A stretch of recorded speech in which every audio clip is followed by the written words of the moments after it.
અંકલેશ્વર જીઆઈડીસીમાં આવેલા ગણેશ સ્ક્વેરમાં આજે બપોરે આગની ઘટના સામે આવી હતી।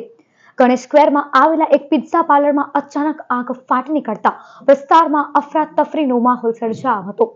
આગ લાગ્યા બાદ ધુમાડાના ગોટે ગોટા દૂર દૂર સુધી નજરે પડતા આસપાસના લોકોના જીવ તાળવે ચોંટી ગયા હતા। ઘટનાની જાણ થતાં ડીપીએમસીના 3 ફાયર ટેન્ડરો તાત્કાલિક ઘટનાસ્થળે પહોંચી આવ્યા હતા અને ભારે જહેમત બાદ આગ પર કાબુ મેળવ્યો હતો। આગ રહેણાંક વિસ્તારમાં નજીક લાગતા પોલીસ અને વહીવટી તંત્ર પણ સતર્ક બન્યું હતું।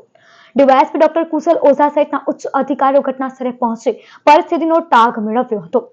પ્રાથમિક તપાસમાં પિઝા શોપમાં શોર્ટ સર્કિટના કારણે આગ ફાટી નીકળી હોવાનું અનુમાન વ્યક્ત કરવામાં આવી રહ્યું છે। જો કે આગ લાગવાનું ચોક્કસ કારણ જાણવા વધુ તપાસ હાથ ધરવામાં આવી છે। સદનસીબે આ સમગ્ર ઘટનામાં કોઈ જાનહાનિ કે ઈજાના સમાચાર સામે આવ્યા નથી। સમયસર ફાયર બ્રિગેડ દ્વારા કામગીરી હાથ ધરાતા મોટી દુર્ઘટના ટળી હોવાનું સ્થાનિકોમાં ચર્ચાઈ રહ્યું છે।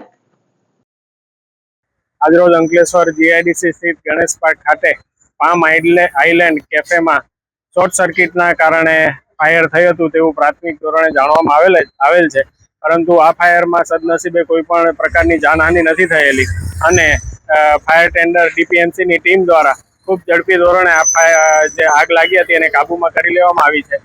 આજે અંદાજિત 3:30 વાગે એક ફાયર કોલ આવ્યો હતો કે ગણેશ શોપિંગ સેન્ટર પાસે કંઈક આગ લાગેલી છે 2 થી 3 દુકાનમાં। એટલે તરત જ અમારી ગાડી ઘટનાસ્થળ પર રવાના થઈ અને ઘટનાસ્થળ પર પહોંચ્યા પછી જાણવા મળ્યું કે આગ થોડું વિકરાળ સ્વરૂપ ધારણ કર્યું હતું। એટલે અમે તરત જ બીજી ગાડીઓ પણ ઘટનાસ્થળ પર મોકલી અને આગને ખૂબ જ ઓછા સમયમાં કાબૂમાં કરવાનો કોશિશ કરી હતી। અંદાજિત 1.5 કલાક જેટલા સમયમાં અમે આગ પર સંપૂર્ણ કાબુ મેળવી લીધો છે અને હાલ કુલિંગ પ્રોસેસ ચાલુ છે।